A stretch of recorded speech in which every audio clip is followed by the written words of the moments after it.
Bonjour François. Bonjour.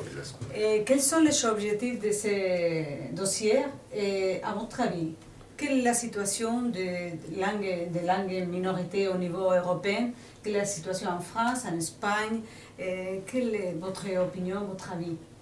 Mais ce rapport qu'on a réussi à accrocher tous ensemble, puisque c'est notre intergroupe qui a eu une mobilisation collective pour que la Commission Culture m'accorde ce rapport, est important car toutes les langues minorisées, depuis que l'Europe a édicté la Charte européenne des langues minoritaires, sont en recul et en récession ou encore en difficulté.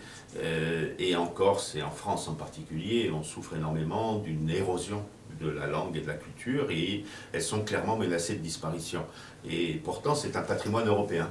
La langue corse n'est pas qu'un patrimoine corse, ou la langue basque n'est pas qu'un patrimoine basque, elle est aussi un patrimoine de l'Europe et l'Europe doit apporter son soutien aux communautés linguistiques, à nos régions, à nos collectivités, pour mettre en place des programmations, comme vous avez su le faire au Pays Basque, qui permettent de donner un espoir et de donner un avenir à ces langues qui aujourd'hui sont menacées de disparition, ce qui serait un appauvrissement pour l'Europe entière.